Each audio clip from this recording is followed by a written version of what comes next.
हर हर महादेव दोस्तों, सावन शिवरात्रि की आप सभी को हार्दिक शुभकामनाएं। तो आज की कथा है सावन शिवरात्रि की। तो सावन शिवरात्रि की कथा के अनुसार एक बार चित्रभानु नामक एक शिकारी था जो पशुओं की हत्या करके अपने परिवार चलाता था। वह एक साहूकार का ऋणी था, लेकिन कर्ज न चुका सकने के कारण क्रोधित साहूकार ने उसको बंदी बना लिया था। संयोग से उस दिन शिवरात्रि का पावन पर्व था। बंदी रहते हुए शिकारी शिव संबंधी धार्मिक बातें सुनता रहा। वहीं उसने शिवरात्रि व्रत की कथा भी सुनी। शाम के समय साहूकार ने उसे बुलाया और ऋण चुकाने के लिए पूछा, तो शिकारी ने कर्ज अगले दिन चुकाने का वादा किया। साहूकार ने उसकी बात मान ली और उसे जाने दिया। शिकारी जंगल में शिकार के लिए निकला। दिन भर बंदी गृह में रहने के कारण शिकारी भूख प्यास से व्याकुल हो गया था। सूर्यास्त के बाद वो एक जलाशय के समीप गया और वहाँ एक घाट के किनारे स्थित पेड़ पर थोड़ा सा जल पीने के लिए लेकर चढ़ गया। शिकारी को पूरी उम्मीद थी कि कोई ना कोई जानवर अपनी प्यास बुझाने इस घाट के पास जरूर आएगा। शिकारी बेलपत्र के पेड़ पर था और उसी पेड़ के नीचे एक शिवलिंग भी थी जो कि बेलपत्रों से ढका था। भूख और प्यास से थका वो उसी मचान पर बैठ गया। शिकारी ने मचान बनाते समय जैसे ही टहनियाँ तोड़ी, वे संयोग से शिवलिंग पर जा गिरी। इस प्रकार दिन भर भूखे प्यासे रहकर शिकारी का अनजाने में शिवरात्रि का व्रत भी हो गया और शिवलिंग पर वे बेलपत्र भी चढ़ गए।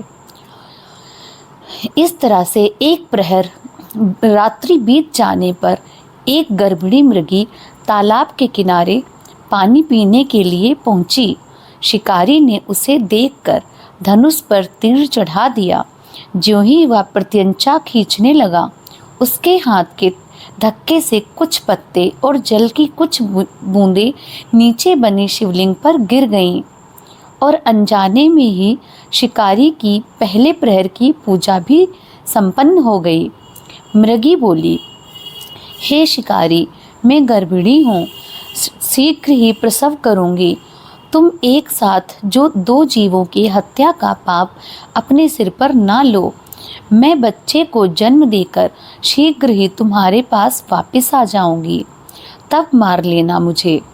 शिकारी ने प्रत्यंचा ढीली कर दी और मृगी को जाने दिया। कुछ ही देर बाद एक और मृगी वहां से निकली। शिकारी ने उसे देखकर धनुष पर बाण चढ़ा दिया। इस तरह से शिकारी से अनजाने में कुछ और बेलपत्र नीचे शिवलिंग पर जा गिरे और अनायास ही शिकारी की दूसरे प्रहर की पूजा भी हो गई। मृगी ने विनम्रता पूर्वक शिकारी से निवेदन किया कि मैं थोड़ी देर पहले ऋतु से निवृत्त हुई हूँ, अपने प्रिय की खोज में भटक रही हूँ। मैं अपने पति से मिलकर शीघ्र ही वापस आ जाऊंगी। शिकारी ने उसे भी जाने दिया। दो शिकार खोकर शिकारी चिंता में पड़ गया था। रात्रि का आखिरी प्रहर बीतने को था।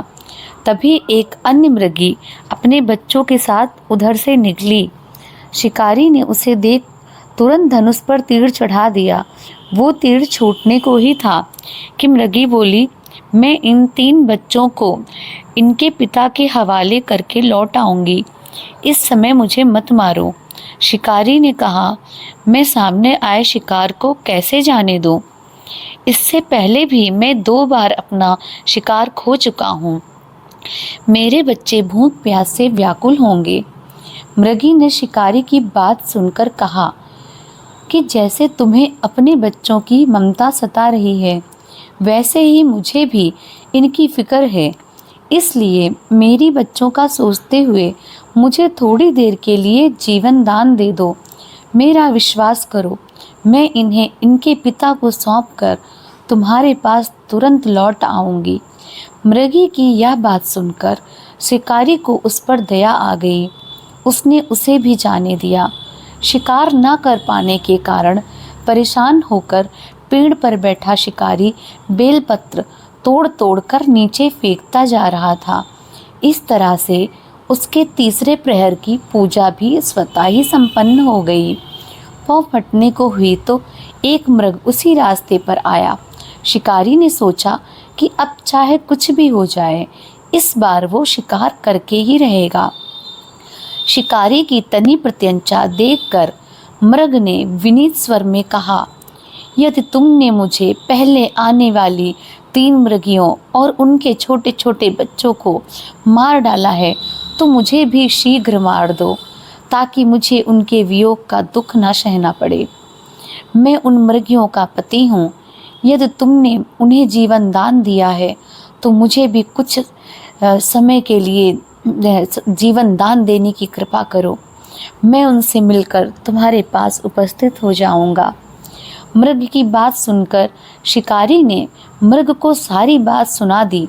तब मृग ने कहा, मेरी तीनों पत्नियां जिस प्रकार प्रतिज्ञाबद्ध होकर गई हैं, वो मेरी मृत्यु से अपने धर्म का पालन नहीं कर पाएंगी। अतः जैसे तुमने उन पर विश्वास करके छोड़ा है, वैसे भी मुझे भी जाने दो। मैं उन सभी के साथ तुम्हारे सामने शीघ्र ही उपस्थित होता हूँ। और जाने अनजाने में ही सही, उपवास, रात्रि जागरण और शिवलिंग पर बेलपत्र चढ़ने से शिकारी का हिंसक हृदय अब निर्मल हो गया था। उसके हाथ से धनुष छूट गया। उसने मृग को जाने दिया।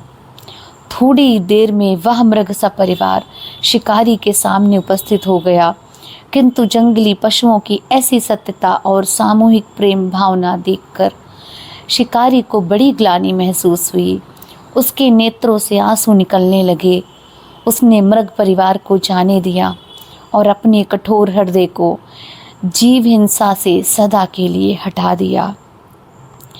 शिकारी के ऐसा करने पर शंकर जी ने प्रसन्न होकर उसे अपना दर्शन दिया और शिकारी को सुख समृद्धि का वरदान देकर गुह नाम प्रदान किया।